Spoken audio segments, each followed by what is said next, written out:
Boa noite a todos. Vamos abrir nossas Bíblias. Tem um texto tão gostoso, tão especial de Deus falando conosco. No primeiro livro dos Reis, capítulo 17, fala um pouco da vida de Elias. Primeiro livro dos Reis, capítulo 17. Eu quero que vocês acompanhem essa leitura comigo. Diz assim, ó.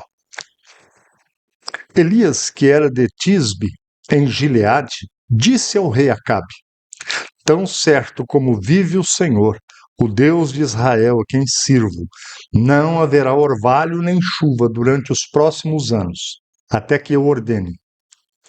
Então o Senhor disse a Elias: Vá para o leste e esconda-se junto ao riacho de Querite, que fica a leste do rio Jordão.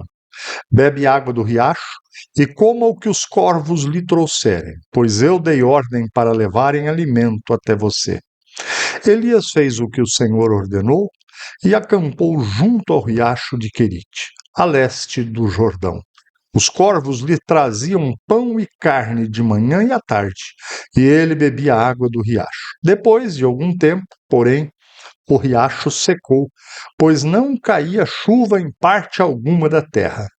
Então o Senhor disse a Elias: Vá morar em Sarepta, perto da cidade de Sidom. Dei ordem a uma viúva que mora ali para lhe dar alimento. Elias foi a Sarepta.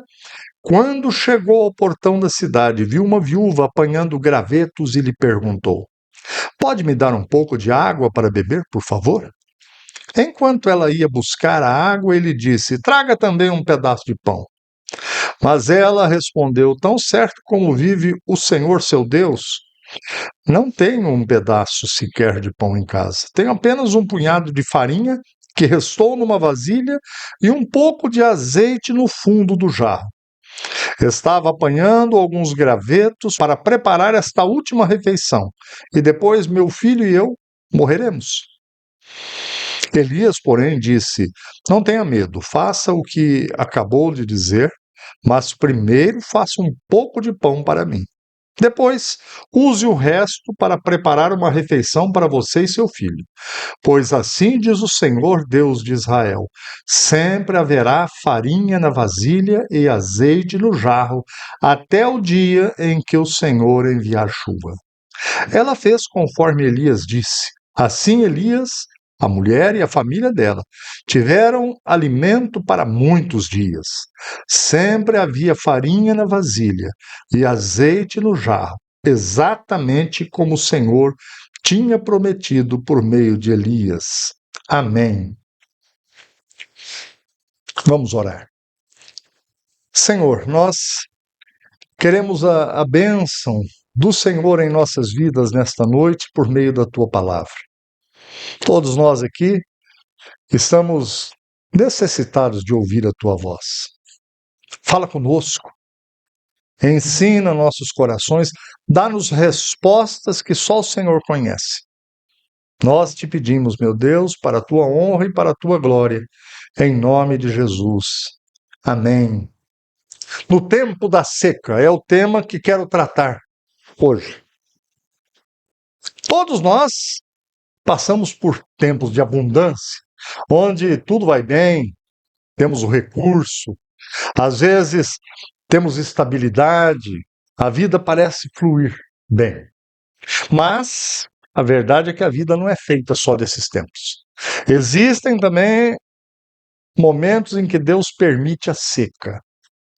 E nesses dias podemos experimentar seca espiritual, podemos experimentar seca emocional, podemos experimentar seca financeira e seca dentro da alma. Hoje pela manhã nós falamos um pouco sobre isso. Momentos em que parece que os recursos acabam, parece que Deus está distante, parece que as portas se fecham. Isso é plausível para todos nós que estamos aqui ouvindo essa palavra. E a grande pergunta é, no momento dessa seca, pastor, onde é que fica Deus?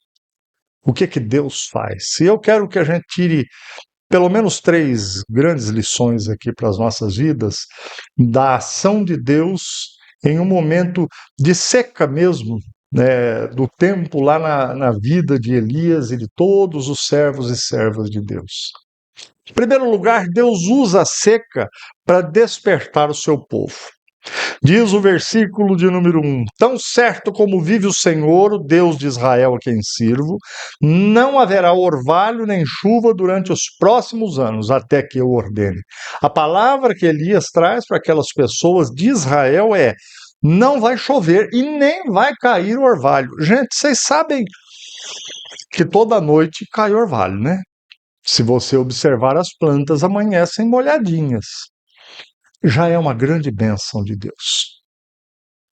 Agora, a palavra de Deus vem, vai ficar sem chover e não vai ter nem orvalho, ou seja, vai ser um tempo de coisas muito difíceis. A seca não foi um acidente climático. A seca foi um ato intencional de Deus que manda Elias falar isso para o povo. Por quê? Porque o rei de Israel, Acabe, a Bíblia diz, se você ler o capítulo anterior aí, o capítulo 16, o finalzinho dele, a Bíblia diz que ele foi o pior rei que já existiu antes dele. O homem era carne de pescoço, era difícil de lidar. E ele ainda vai e casa com uma descendente dos Sidônios, lá do norte de Israel, um povo que Deus não se agradava desse povo porque era idólatra. Era um povo que adorava vários deuses e entre eles tinha um que era o principal, Baal. Baal era o deus da chuva e da fertilidade para os cananeus e para outros povos. Ora, Acabe era descendente de Israel. Ele sabia que Deus era o Criador, que Deus era o que mantinha e governava todas as coisas. Mas ele mandou construir um templo para Baal, lá nas terras de Israel, lá em Samaria, capital. E começou ele a arrastar o povo ao erro também. As pessoas começaram a seguir os caminhos daquele rei mau. A nação estava pecando e se desviando dia a dia, adotando práticas que eram práticas das cidades vizinhas, dos povos vizinhos.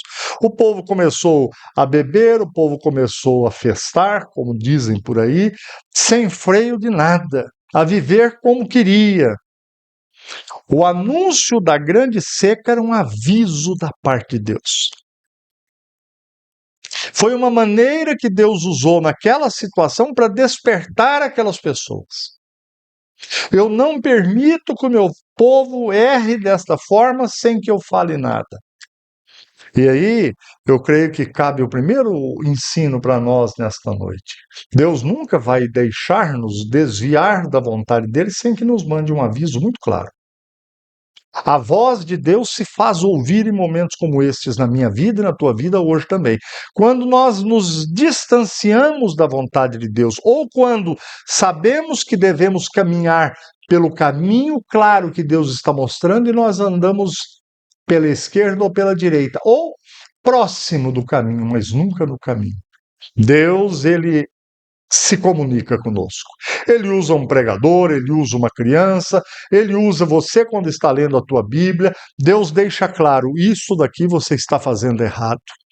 E eu quero que cada um de nós aqui procure ter muita simplicidade na presença de Deus nesse momento.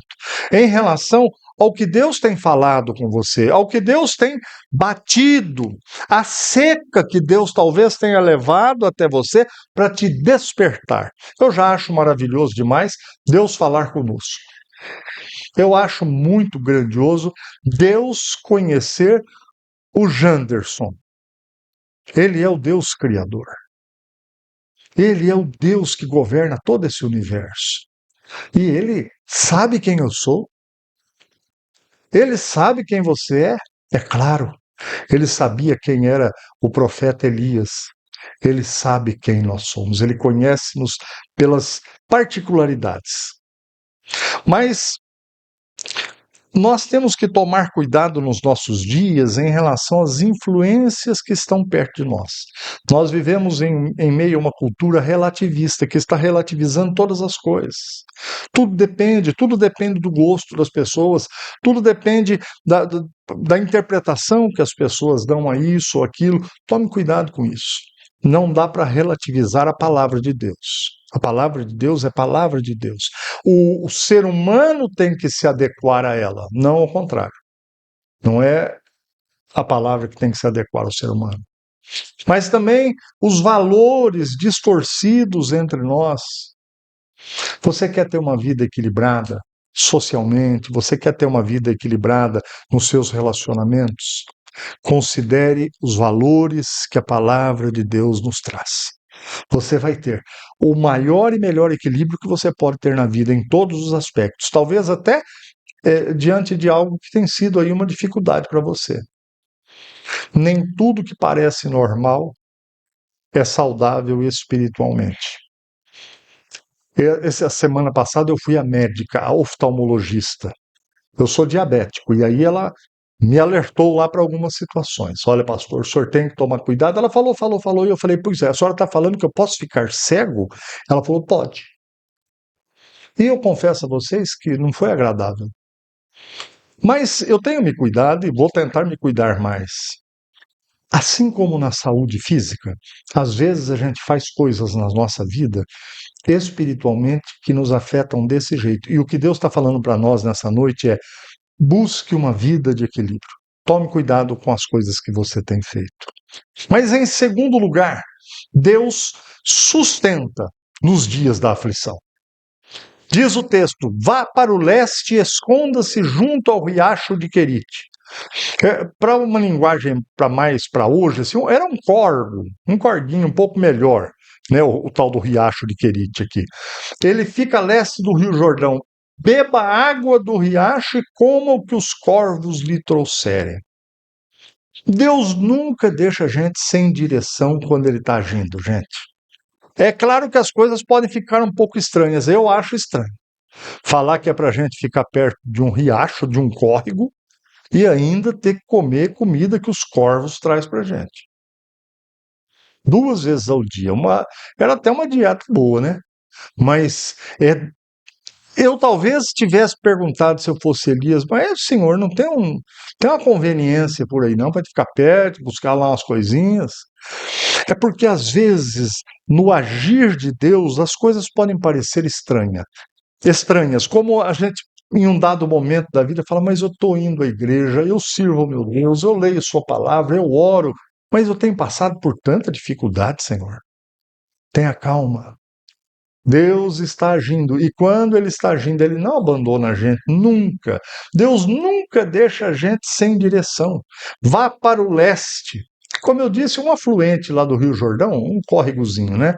A seca e a fome chegarão. A palavra que o profeta Elias tinha proferido para o rei Acabe, para o povo, agora vai se cumprir. E, de fato, se cumpre de tal maneira que o riacho lá, o córrego, seca. Diz o texto lá, acho que no versículo 6, porém, com o passar dos dias, o córrego secou. E aí Deus fala, olha, agora você vai para outro lugar, porque eu vou te sustentar em outro lugar. Gente, é preciso levarmos a sério o aspecto de ouvir a Deus. Se você crê em Deus, verdadeiramente, no teu coração Deus existe, Deus é Deus, Ele está no governo de todas as coisas, e de fato, tudo que você vive está relacionado ao que Deus faz, você tem que ouvir a Deus. A gente às vezes pode pensar, agora há pouco eu falei sobre a cultura, sobre os costumes, sobre valores, e a gente pode pensar que às vezes o erro está fora, né? Nas pessoas, nas coisas que existem.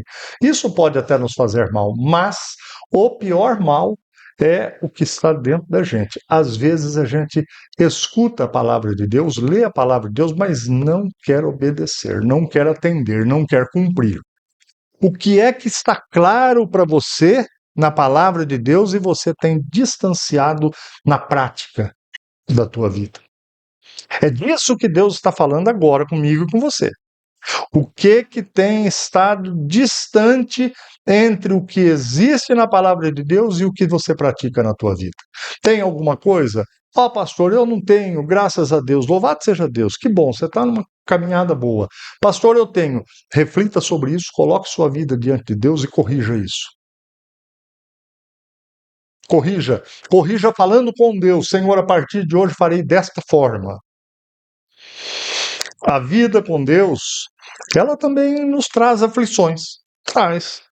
Eu já vi muitas pessoas de Deus, pessoas crentes mesmo, passando por momentos tenebrosos. Pessoas que perderam pessoas queridas, amadas, pessoas que perderam tudo na vida, pessoas que viram seus relacionamentos virar de cabeça para baixo, mas nunca vi essas pessoas desamparadas quando elas estão buscando a Deus. O profeta agora estava como um refugiado, escondido. Era lugar de se esconder. E Deus vai mandar ele para uma situação pior. Não era o córrego agora. Ele, daqui a pouco, a gente vai ver, ele vai ser mandado para uma cidade inimiga, com pessoas que não gostavam dos israelitas e que adoravam muitas coisas, praticavam feitiçarias e tudo mais. Mas a provisão sempre foi diária. E aqui vem um outro ensino para nós. Nós, às vezes, gente, gostaríamos de uma provisão para a vida toda, não é não? Nós não gostaríamos, às vezes vocês não ouvem falar assim, olha, R$ 1 milhão dá tantos mil reais por mês, 2 milhões. A gente não gostaria de ter uma quantia para ficar tranquilão pro resto da vida? Quem não gostaria? Eu gostaria, vocês também gostariam. Mas a gente observa Deus dando provisão todo dia. Pão de manhã, pão à tarde. Deus não dava estoque. Deus ensina para Elias dependência. Agora você quer ver uma coisa maravilhosa? Quem aqui está sem comer porque não tem nada em casa, levanta a mão. Por favor, pode levantar. Nos últimos anos, quem não comeu nada aí que a coisa está feia? Deus tem te dado provisão diariamente. Você e eu, nós temos sido gratos a Deus pelo dia a dia do pão, porque às vezes passa como se fosse no automático. Era preciso, mas eu trabalhei, mas é claro, Deus te deu vida, saúde, mente, corpo, você tem que trabalhar. Todos temos que trabalhar. A provisão de todas as coisas. Nós temos que aprender que dependemos de Deus e se dependemos, não precisamos ter medo. Não precisamos ter medo. Deus governa o tempo, Deus governa as chuvas, não vai governar a vida do Janderson, a vida da Simone, a vida do Andrei, de todos nós aqui? O tempo, gente, pertence a Deus. Esse nós não controlamos. Provavelmente Elias havia já se acostumado com a situação lá no córrego, né? No córrego do Querite lá. E Deus falou assim, agora secou aí, ó, você vai para outra região. O riacho secou. Não caía chuva em parte alguma. Nós não podemos aqui um ensino precioso. Nunca coloque a sua confiança na provisão, no dinheiro, no pão, na água. Coloque a tua fé, a tua dependência no provedor, em Deus. Eu sei que é difícil, né? Eu imagino que Elias, todos os dias à tarde, depois que comia o pão e a carne que os corvos traziam, eu acho que ele pensava, será que amanhã vai ter? Porque ele não plantou nada, ele não regou nada. Será que no outro dia ia ter o pão e no outro dia vinha o corvo lá? Vocês já imaginaram essa cena? Trazendo carne e pão pela manhã e à tarde. Agora, sem você se eximir da sua responsabilidade do trabalho, todo dia a provisão chega na nossa casa. Crie expectativa no provedor. Quem confia na provisão perde a paz. Quem confia no dinheiro perde a paz. Quem confia em Deus, o provedor, nunca perde a paz. Mesmo que haja uma grande seca e você esteja comendo o que um corvo está trazendo. Em último lugar, Deus em tempos de seca opera milagres. Vá morar em Sarepta, perto da cidade de Sidom. Dei ordem a uma viúva que mora ali para te dar alimento. Gente, uma viúva, nesse tempo aqui, normalmente era muito carente. Ela não tinha marido. O filho dela parece que ele ainda não era de idade suficiente para ajudar a mãe. Essa mulher era solitária. Não tinha SUS, não tinha vale isso, não tinha vale aquilo, não tinha bolsa isso, não tinha bolsa aquilo. Tanto que quando esse Elias chega lá e busca por essa mulher, ela fala: Eu não tenho nada, não. A água até que foi fácil, mas quando ela pediu o pão, ela falou: O que eu tenho em casa dá para fazer uma última refeição para mim e para o meu filho, e depois disso nós iremos morrer. A situação estava ruim para todo lado. A seca, ela estava já perpetuando por mais de um ano. E Elias sabia que ela ia durar 2 anos e meio. A mulher não era crente, diz o texto: tão certo como vive o Senhor teu Deus, não tenho nada cozido. Ela era de outro povo, outra fé, outra cultura. A mulher era pobre e sem esperança. Não tinha outra pessoa não para Deus mandar esse Elias? Será que não tinha um mais arrumadinho ali naquela região? Claro que tinha. Mas Deus continua ensinando algo poderoso para Elias. Embora tudo parecesse negativo, improvável. Você já viveu alguma situação na tua vida que pareça ser improvável? Ou seja, isso é improvável que aconteça. Então, é com você que a palavra está falando hoje, bem diretamente. O que pareça ser improvável, o que parece ser improvável na tua vida, por seja lá qual motivo for, para Deus não é improvável. Para Deus não é improvável. A mulher aguardava somente a morte. Mas aqueles que creem em Deus, esses são chamados do povo da esperança. O povo que não precisa desistir por causa do que vê. Ele crê em um Deus que faz coisas impossíveis, improváveis acontecerem. Podemos ser pobres, podemos ser humildes, mas não somos um povo sem esperança. A palavra de Deus diz que na presença de Deus há plenitude de alegria. Mas como numa situação semelhante a dessa mulher, fome, miséria e tudo? Se você estiver na presença de Deus, há possibilidade para todas as coisas. Deus não deixou faltar alimento naquela despensa por mais 2 anos. Vocês pensam que é isso? A mulher falou: Eu tenho um pouquinho de farinha e no fundo do pote tem um pouquinho de azeite. Certamente você olhava de cima assim e conseguia ver um restinho de azeite no final. Por 2 anos, Deus multiplicou o azeite e multiplicou a farinha dessa mulher, de tal maneira que nem ela, nem o filho e nem o profeta tiveram escassez. Ela fez conforme Elias disse. Elias, a mulher e a família tiveram alimento para muitos dias. Humanamente falando, era o fim. Era o que ela falou mesmo: vou fazer a última refeição, comer e morrer com meu filho. Mas Deus transforma o fim em começo. Aquilo que pode parecer improvável para nós, Deus transforma em um novo começo. Agora, o milagre não foi contínuo, ou melhor, não foi instantâneo, ele foi contínuo.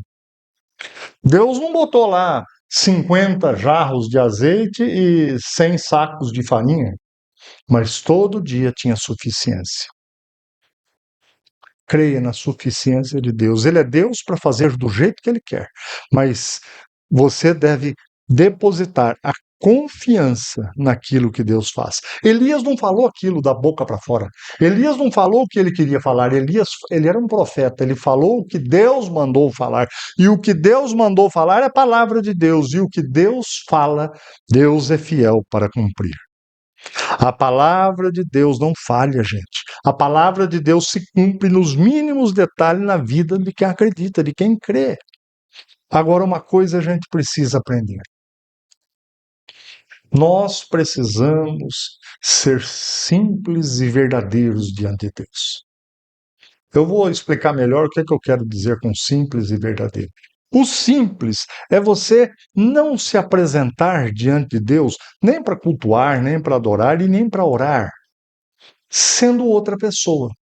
Não esqueça, você está na presença de Deus. Seja simples, seja quem você é, com todos os teus defeitos, com todas as tuas dificuldades e falhas.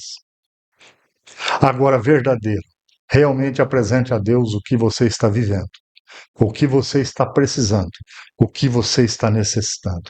Eu creio que nesses 2 anos e meio, a viúva e o filho foram transformados por Deus, diante de tudo que aconteceu na vida dela.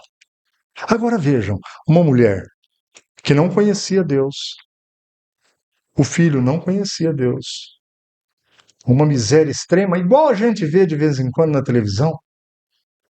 Você olha e fala, nossa, mas é o fim.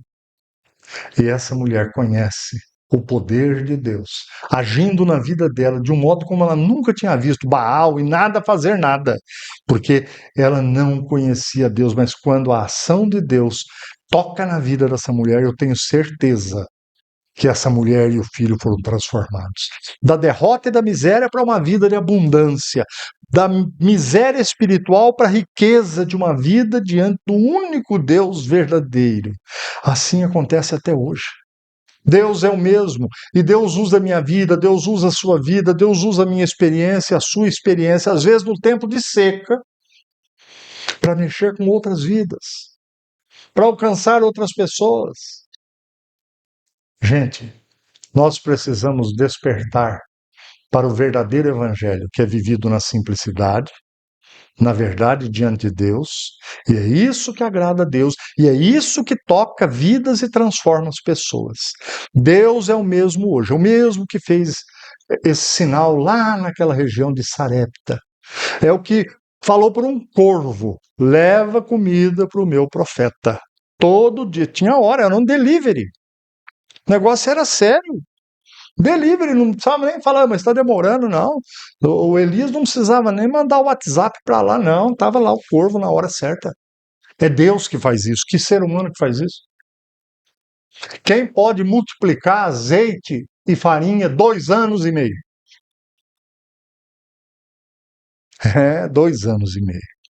Onde Deus está, a escassez chega ao final. Onde Deus se faz presente, a última palavra não é da crise, não é da seca, é dele. Você crê nisso? Existe alguma situação de seca ou de aparente derrota na tua vida que você gostaria que Deus interferisse hoje? Porque se existe, nós estamos na presença de Deus que pode todas as coisas. E eu creio que nós deveríamos orar por isso aí, que faz parte da tua vida, porventura, que aparentemente é uma derrota, ou aparentemente é uma impossibilidade, ou aparentemente é uma dificuldade que ninguém pode resolver.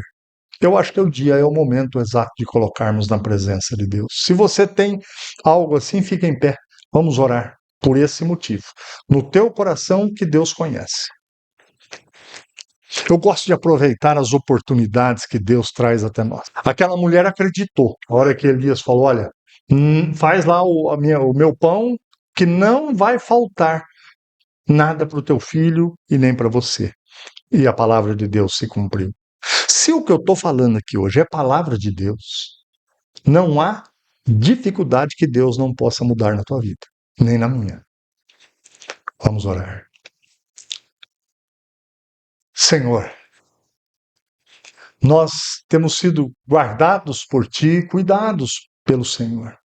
Nós temos vivido situações boas na vida também, mas é fato que existem algumas coisas que ainda nós não conseguimos alcançar ou parecem-nos improváveis nesta noite, no que diz respeito à nossa vida. E nós queremos, ó Pai, colocar isso diante do Senhor.